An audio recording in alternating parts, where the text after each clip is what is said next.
Buen día, hermanos. Vamos a orar nuevamente para que el Señor dirija este tiempo, para que la palabra, por medio de su Espíritu Santo, nos pueda hablar directamente a nuestro corazón y podamos ponerla por obra. La razón de la Escritura, que sea una espada de dos filos que penetre en nuestro corazón y que pueda hacer un efecto. Padre, gracias Señor por tu palabra. Gracias Señor porque en ella está escrito que viendo tú Señor la necesidad que nosotros como hombres teníamos Señor después de haber perdido una relación perfecta Señor en el huerto, nosotros también Señor fuimos considerados pecadores Señor por un hombre, pero por otro hombre Señor, por la gracia y misericordia tuya fuimos Señor reconciliados por Jesucristo. Nos dejaste Señor tu palabra para que nosotros podamos extender Señor tu reino sobre la tierra Señor, principiando en nuestras vidas. Eso es lo que queremos el día de hoy Señor, que tu palabra nos hable Señor, directamente Señor a nuestro corazón y la recordemos siempre Padre Santo, en el nombre de Jesús. Amén.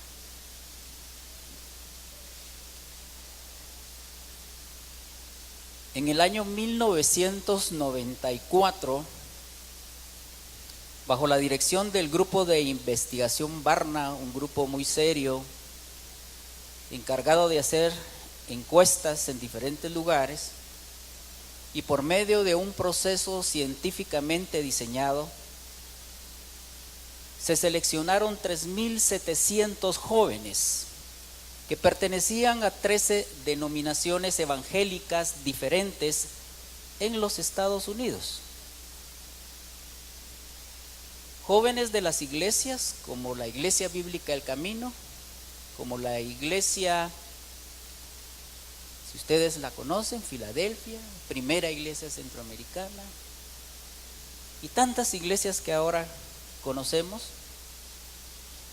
Y los participantes fueron jóvenes que estaban involucrados en los programas de la iglesia, en escuela dominical, en alabanza, en los grupos de jóvenes, en los estudios bíblicos.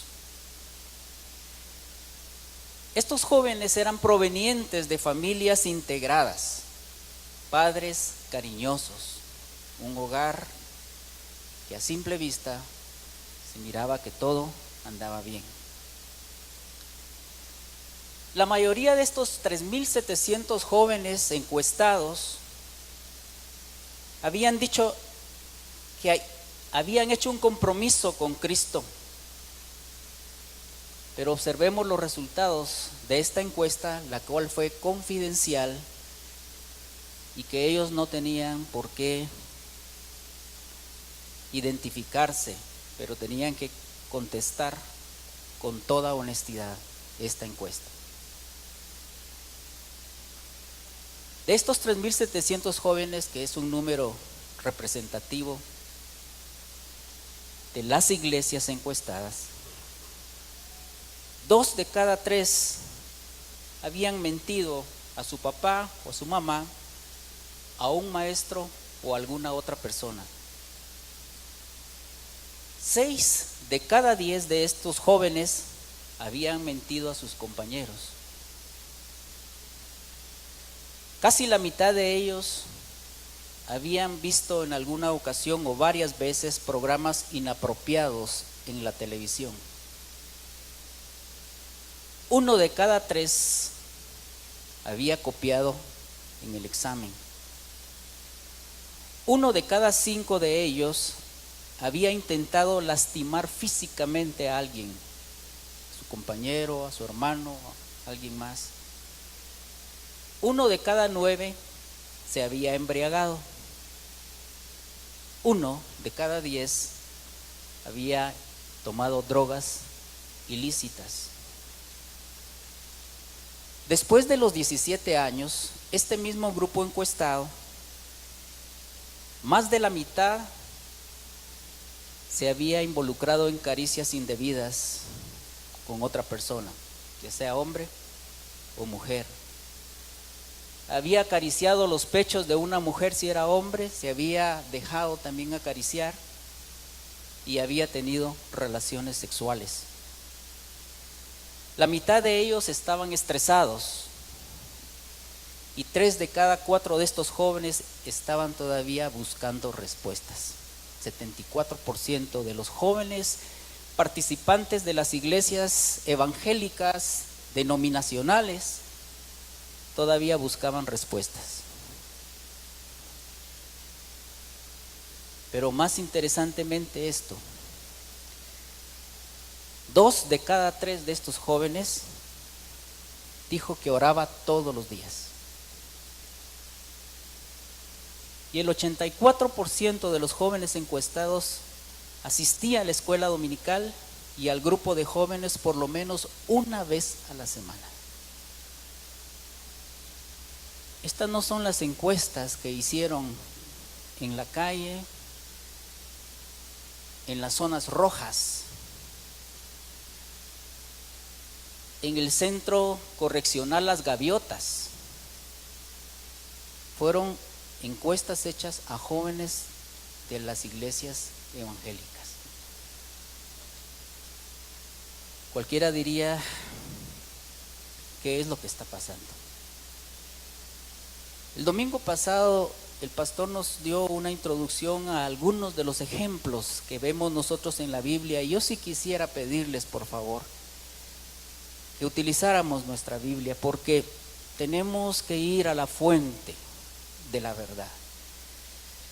Recuerdo que cuando asistía yo a la iglesia hace mucho tiempo, era una de las costumbres preguntar a la congregación, y se tomaba nota de ello cuando solamente teníamos la Biblia escrita, ¿verdad?, en papel.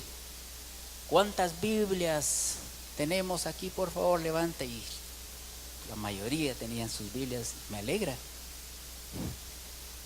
Unos levantan los teléfonos, pero ahí está la palabra también, ¿verdad? La palabra. Y aquí encontramos en la palabra ejemplos de hijos que no anduvieron por buenos caminos también, a pesar de que estaban religiosamente en una posición de liderazgo. Y nos mencionaron los nombres de ellos. Los primeros que podemos ver acá son los hijos de Elí. Bueno, eso lo podemos ver desde el Génesis, con Caín y Abel. Desde ese momento podemos darnos cuenta del comportamiento de uno de los 2 hermanos, ¿verdad? Uno mata a su hermano. Y buscamos el primer libro de Samuel, por favor, en el capítulo 2. Y sí quisiera, por favor, que en el nombre de Jesús vayamos leyendo despacio. Primero libro de Samuel, capítulo 2, del versículo 12 al versículo 17.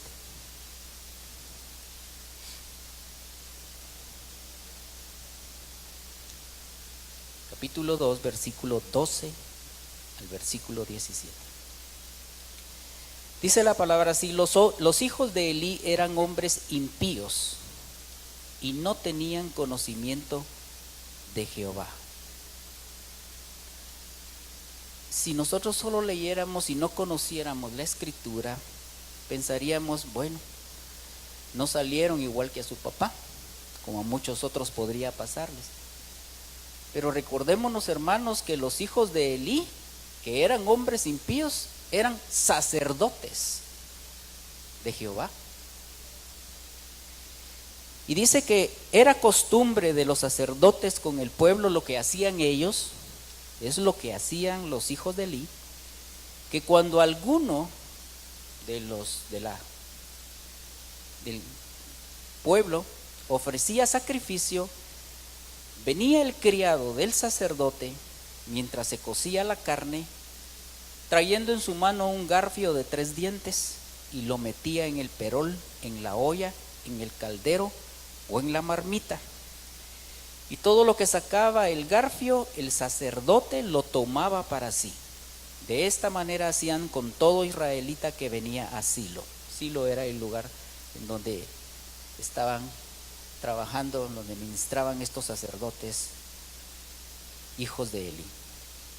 Asimismo, antes de quemar la grosura, venía el criado del sacerdote y decía al que sacrificara: da carne que asar para el sacerdote, porque no tomará de ti carne cocida sino cruda.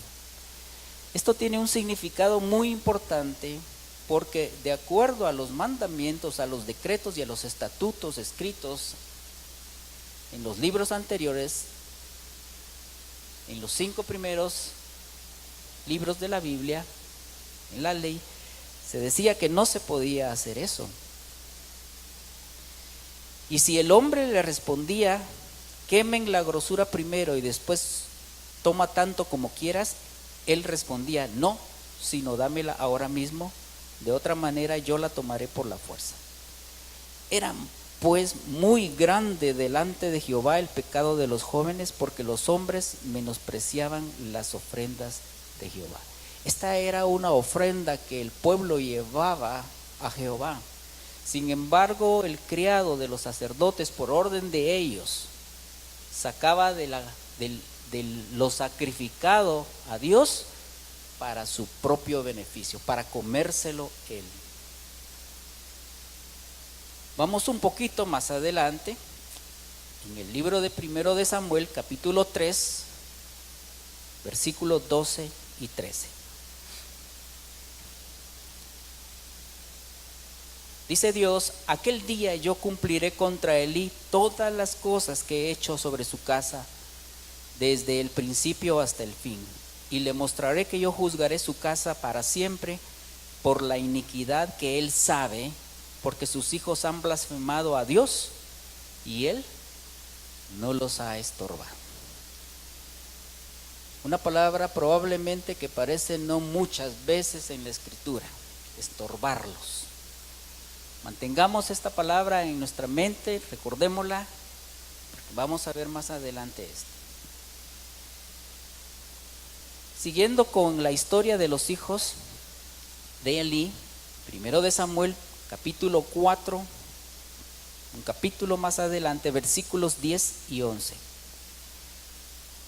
Pelearon pues los filisteos, e Israel fue vencido, y huyeron cada cual a sus tiendas, y fue hecha grande mortandad, pues cayeron de Israel 30,000 hombres de a pie.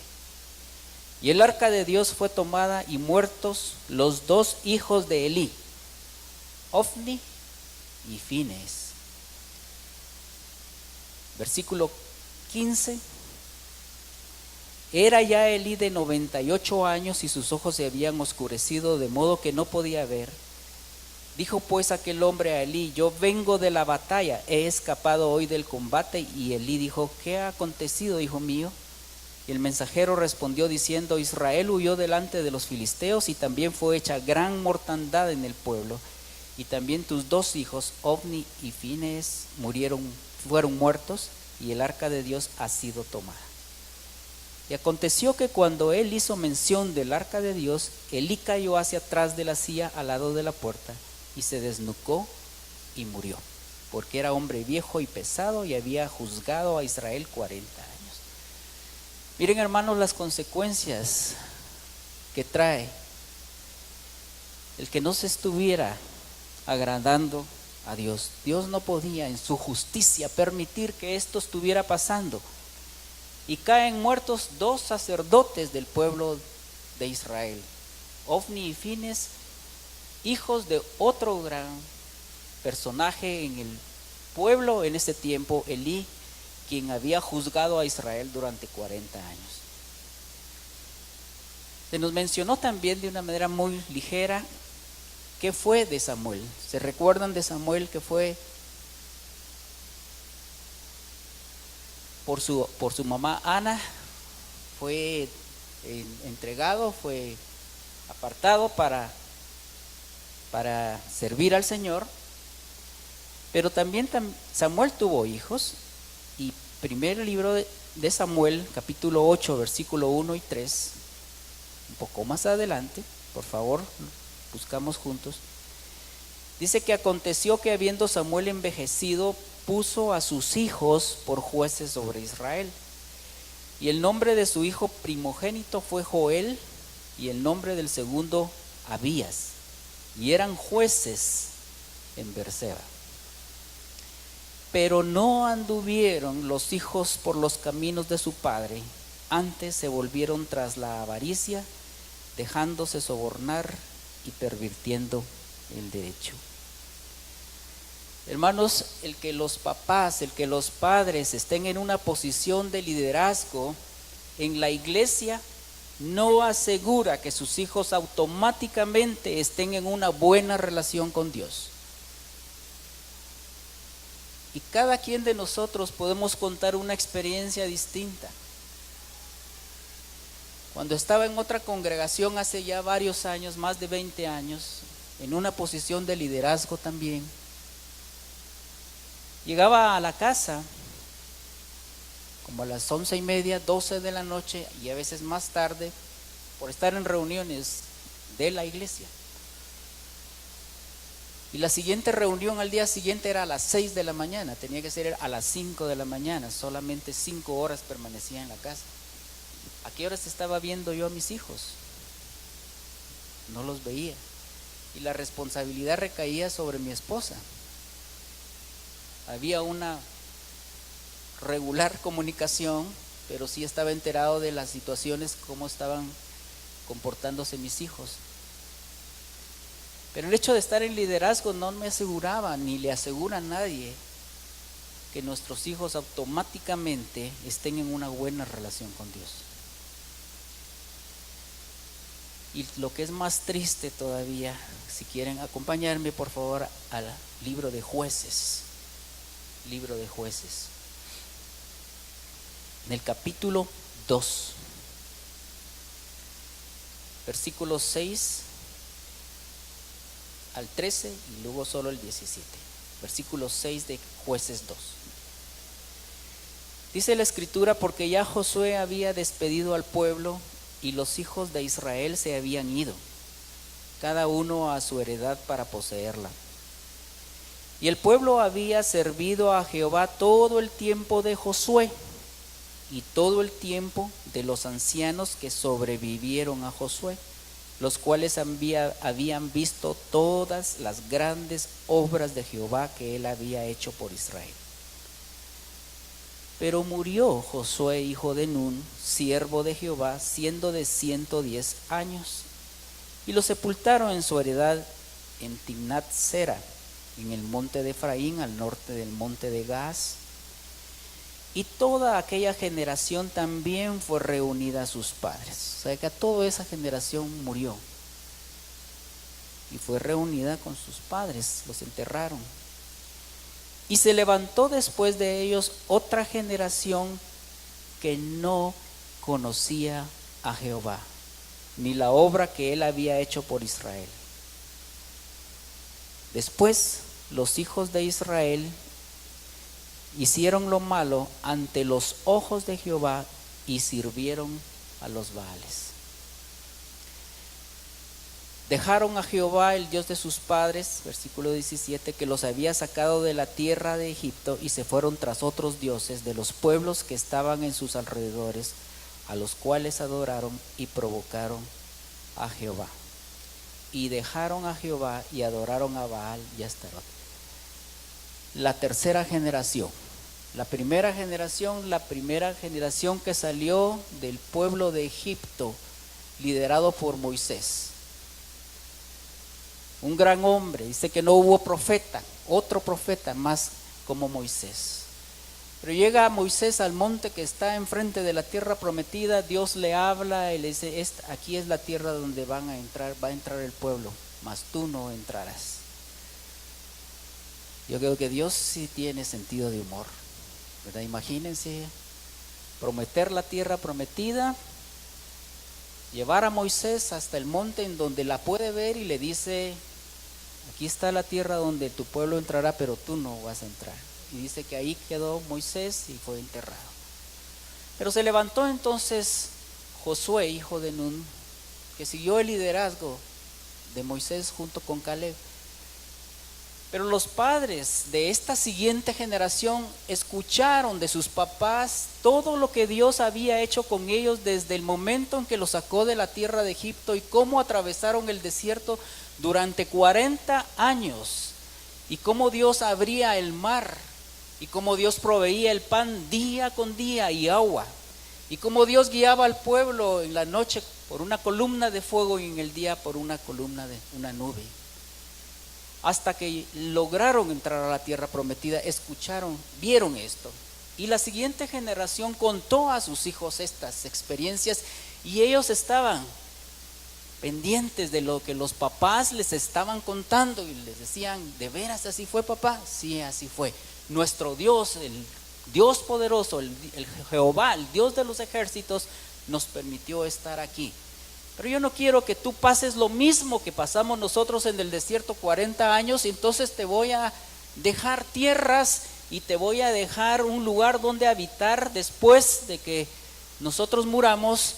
Y les dejaba tierras y les dejaba posesiones y le dejaba cosas materiales a sus hijos, pero ¿qué les faltó? Hablarles de las maravillas. Vienen esta segunda generación y no cuenta nada a la tercera generación. Y se levanta la tercera generación que no conocía a Jehová y siguieron a otros dioses. Siguieron a Baal, siguieron a Astarot. ¿Qué fue lo que sucedió? Sencillamente que los israelitas dejaron de cumplir con el mandamiento que Dios les había dado tiempo antes, después de que los había sacado de Egipto. El mandamiento, el grande mandamiento, llamarás a Jehová tu Dios con todo tu corazón, con todas sus fuerzas, con toda tu alma. Y esto ya no se lo transmitieron a la tercera generación. Y el mandamiento también decía, y estas palabras que yo te mando hoy estarán sobre tu corazón y las repetirás a tus hijos y hablarás de ellas estando en tu casa y andando por el camino y al acostarte y cuando te levantes. Y las atarás como una señal en tu mano y estarán como frontales en tus ojos para que no se les olvide. Todo el tiempo en tu frente andarás con los mandamientos de Jehová. Y las escribirás en los postes de tu casa y en las puertas, en tus puertas. Todo el tiempo. Cuando se acuesten, cuando se levanten, cuando anden en el camino, en todo momento. Repetir las palabras que te mando hoy, decía Dios, como uno de los mandamientos, pero se olvidaron de hacerlo. Y esa tercera generación no conoció a Jehová. Qué responsabilidad es para nosotros como padres, pero no solamente como papás en este momento. Qué responsabilidad es para ustedes jóvenes que están oyendo en esta mañana, que van a tener una familia próximamente. Y qué responsabilidad para los que ya también somos abuelos. Una responsabilidad que no nos exime el ser abuelos y que ya nuestros hijos están grandes. Porque la palabra nos dice, y es una escritura tan conocida en Proverbios 22:6, instruye al niño en su camino, y aun cuando fuere viejo no se apartará de él. Esto no significa que si yo instruyo a mi hijo en este momento, pero no sigo en oración, no sigo velando por él, no sigo siendo responsable de qué es lo que está haciendo, automáticamente él nunca se apartará. ¿Cuánto hemos sabido nosotros de hombres, hijos de pastores, hijos de hombres en liderazgo que se han apartado? Usamos un término común en medicina, los vacunamos, ¿verdad? Los inmunizamos, ya la palabra ya no les hace ningún efecto. Instruye al niño en su camino, enseña. La Biblia de las Américas lo traduce de esta manera: enseña al niño el camino en que debe andar, y aun cuando sea viejo no se apartará de él. Cuando nuestros hijos eran pequeños, nosotros los llevábamos, en ese tiempo cuando mi papá me llevaba a mí a estudiar, pues habían buses, pero podía uno caminar y sentía sabroso caminar. Caminábamos como unos 3 kilómetros para donde estudiaba. Y todos los días nos llevaba nuestro papá al colegio, ¿verdad? En los lugares en donde no hay avenidas asfaltadas, en donde no hay caminos hechos, pues se camina por veredas, ¿verdad? Y se le indicaba al niño, vámonos. Y el niño iba viendo por dónde iba caminando de la mano del papá, por la vereda que iba hasta llegar al colegio y de regreso a la escuela, a la casa.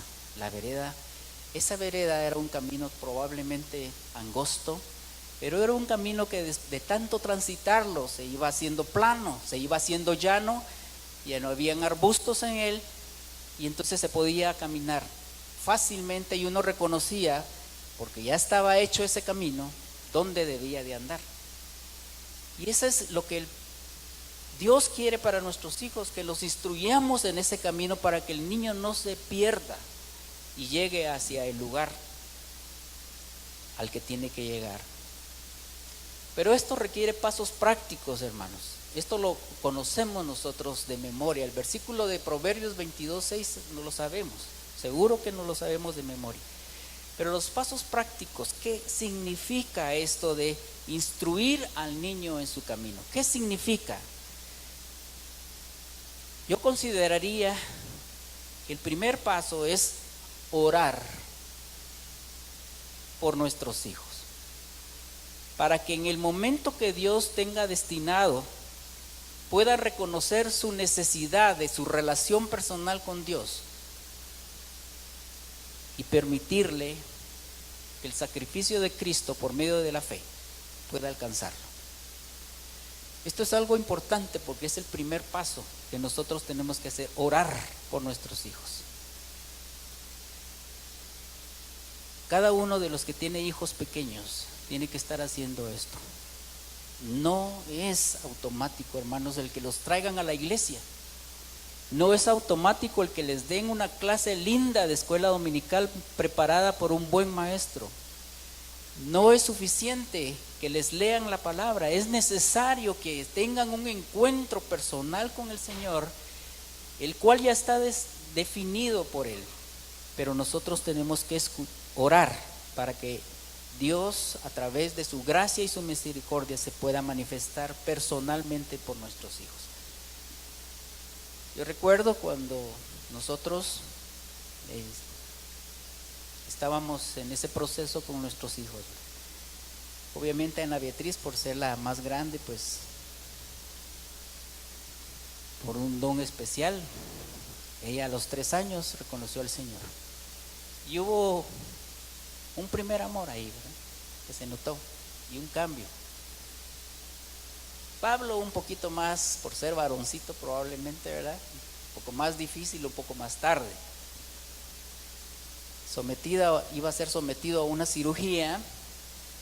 Como nosotros no sabemos qué puede pasar, anestesia general y toda la cosa, entonces hablamos con él antes, ¿verdad?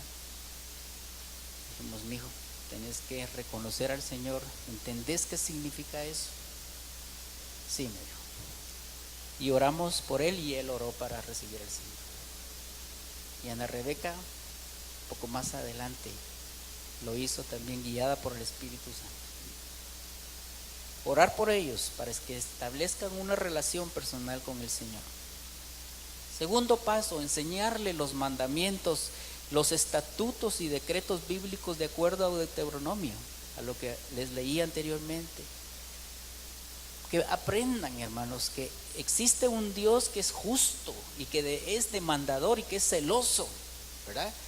Obviamente Dios es un Dios de amor, obviamente es un Dios proveedor, pero más que eso, Dios es un Dios Señor, es un Dios que demanda de nosotros, es un Dios que requiere de nosotros una entrega completa de nuestra vida y de todas las cosas que poseemos. Enseñarle a ellos estos mandamientos, estos estatutos y estos decretos. El tercer paso sería proveer la corrección por medio de la disciplina. Y yo sé que en este momento, al hablar sobre estas cosas, en este tiempo, en nuestro país, podría ser que me meta en problemas con algunos. de los que están aquí. Pero miren, hermanos, la palabra es la palabra de Dios. El cielo y la tierra van a pasar, pero su palabra no va a pasar, va a permanecer. Y la palabra es sumamente clara y sumamente práctica. Cuando nos habla en Proverbios 3:12 dice: porque Jehová al que ama castiga, como el padre al hijo que quiere. Porque Jehová al que ama castiga, como el padre al hijo que quiere.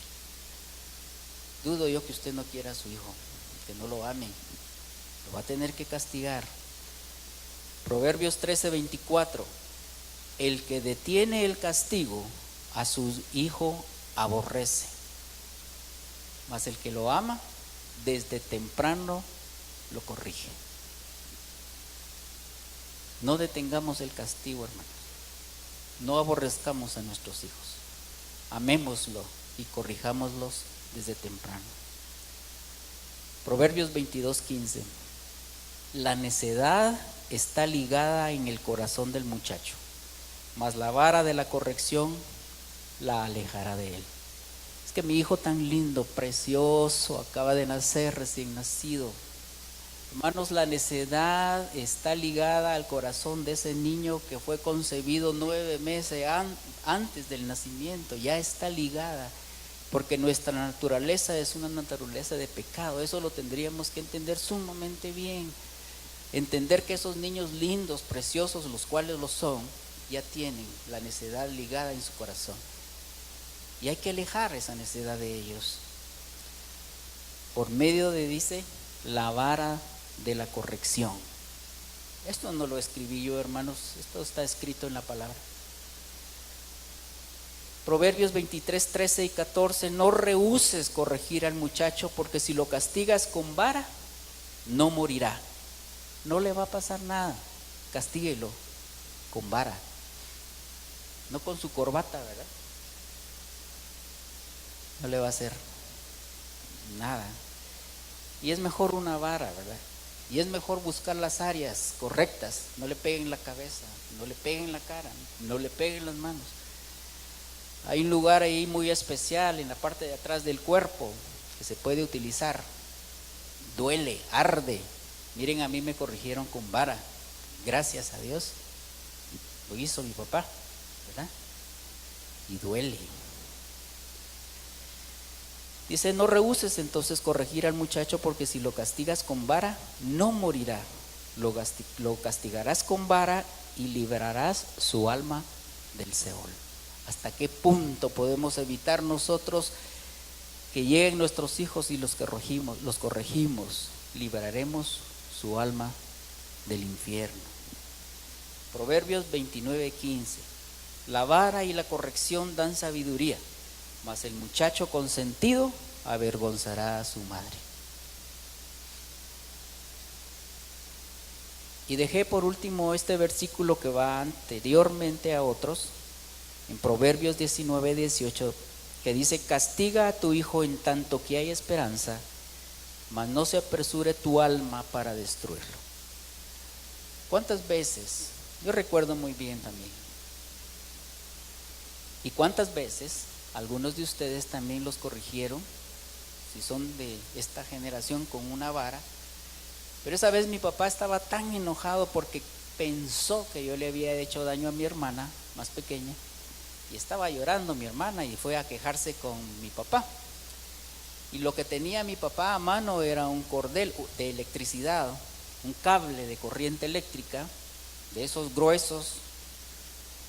Y entonces lo agarró, era lo primero, y entonces me bajó los pantalones y metió como 3 hinchazos, pero esos marcan, ¿verdad?, en las piernas. Y tenía quemaduras completamente, ¿verdad? Eso sí era doloroso. Después se enteró de que no había tenido yo nada que ver, pero ahí me había corregido. Pero lo hizo con enojo, con ira. Pero la palabra nos manda que no lo hagamos, dice: mas no se apresure tu alma para destruirlos. El amor, por supuesto, es benigno, pero el amor también demanda, demanda y hay que corregir con vara.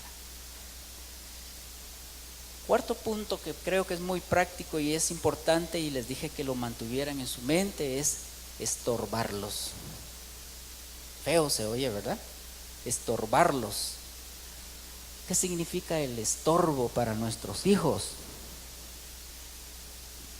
Mira, tengo una reunión con el grupo de jóvenes, voy a llegar un poco más tarde. Por favor, estás aquí antes de las 10. Sí, pero es que fíjate que tal vez se va a tardar un poco y tal vez después vamos a ir al cine. Vas a estar aquí a las 10 y no más allá de las 10. La situación no está para estar fuera, tú solo. Venís a esa hora. Yo recuerdo cuando Pablo era novio de la Gigi, que edad tendría 30 y pico de años, ya tenía más de 30, menos,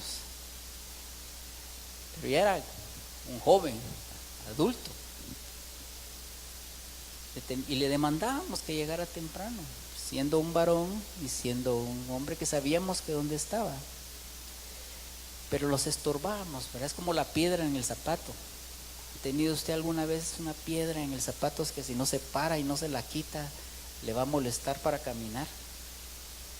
Horarios, programas de televisión para los papás que tienen niños pequeños. ¿Qué es lo que están viendo sus hijos en la televisión, en la tablet, en el teléfono? ¿Qué es lo que están viendo? Hermanos, en nuestro tiempo no había televisión, pues blanco y negro, pero no podíamos estar viendo televisión todo el tiempo. Nosotros teníamos que hacer tareas, teníamos que salir a jugar, jugábamos fútbol. Y en las vacaciones a las 8 de la mañana salíamos a jugar al campo fútbol, a las 12 nos iban a traer para almorzar, a la 1 regresábamos a jugar fútbol y terminábamos de jugar fútbol y la chamusca hasta que se iba la luz. Ya no mirábamos la pelota, ¿verdad? Pero crecimos en un ambiente sano, crecimos en un ambiente en donde jugábamos 2-5, yo-yo, trompo, capirucho, todo eso. Eso no significa que usted le compre todo eso a su hijo, sino que sencillamente que controle, que vigile qué es lo que está viendo, cuánto tiempo le está permitiendo a usted estar ante esas redes sociales que pueden hacerle tanto daño, el uso del teléfono, gente que se lo da. Yo les he mencionado en otras ocasiones que cuando el niño está, yo lo estoy examinando y el niño está llorando ahí, primero que hacen de los papás es darle el teléfono. Estoy hablando de niños de 1 año, 3 meses, 1 año, 6 meses, ¿verdad? El otro punto, inculcarles valores. Inculcarles valores es que honren a sus padres, honra a padre y madre. Es un mandamiento que tiene una promesa para que te vaya bien y seas de larga vida sobre la tierra. Que no interrumpan conversaciones. ¿Cuánto ya no se mira eso, ¿verdad? Los niños pueden interrumpir en cualquier momento una conversación de adultos, se pueden meter en ella, ¿verdad? Que miren a los ojos cuando están hablando con una persona, que lo vean, que puedan establecer una comunicación, que digan gracias, que aprendan a decir por favor, que ordenen sus cosas. Dejan el cuarto desordenado completamente y nosotros le hacemos el cuarto a los muchachos. Ellos tienen que hacerlo, tienen que aprender a tener orden, limpieza, a ordenar sus cosas. Cuando llegan del colegio, lo primero lavarse las manos y luego se van a quitar el uniforme, lo dejan colgado, dejan sus zapatos en su lugar, luego vamos a almorzar, hacen su tarea y después pueden salir. Esas eran las normas y las normas nosotros las teníamos pegadas. Y si no cumplía había una consecuencia, y ellos sabían que las tenían que cumplir y nosotros también las cumplíamos con ellos, ¿verdad? Y una de los requisitos, diría yo, que son tan importantes es serles ejemplo.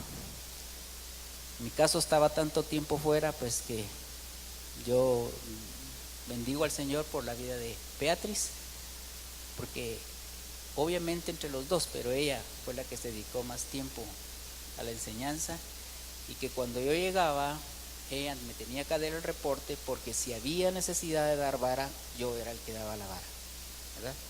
el informe. Mira, Pablo hizo tal y tal cosa. ¿Qué dice la norma? Tal. ¿Qué dice la consecuencia? Vara.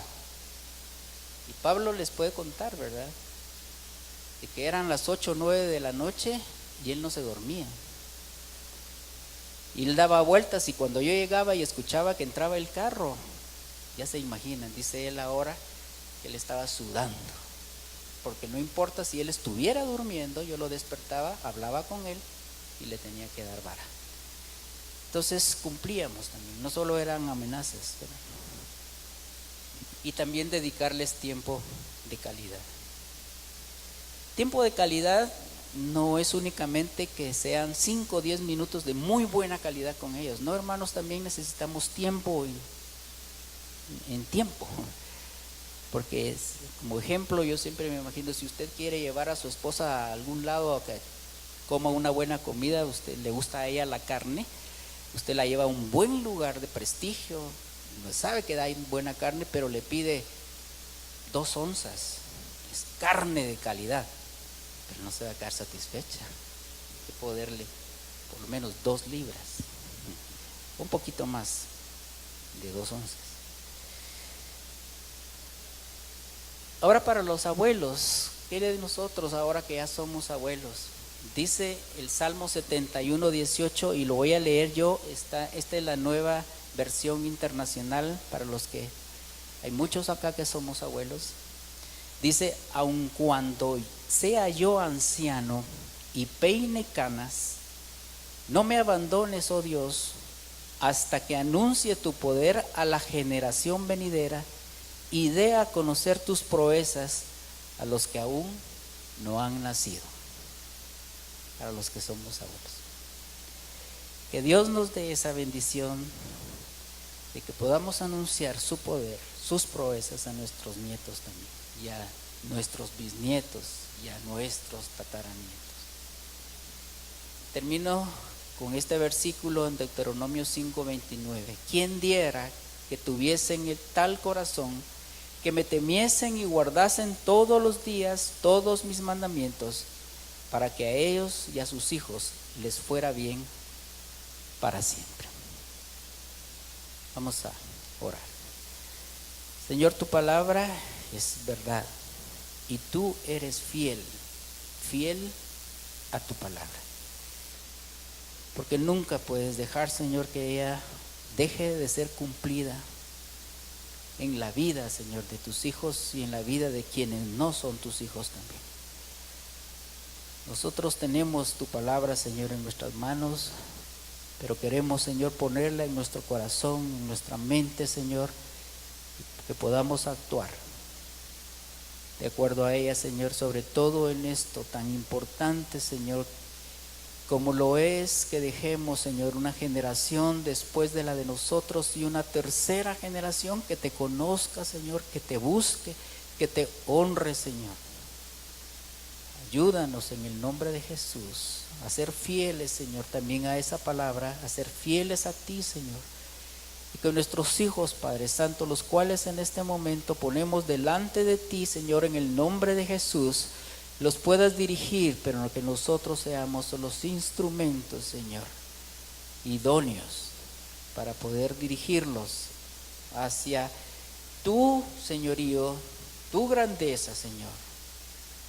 Pedimos, Señor, por ellos, pedimos también por nosotros y por cada uno de los miembros, Señor, que pertenecen a esta congregación. Gracias en el nombre de Jesús. Amén.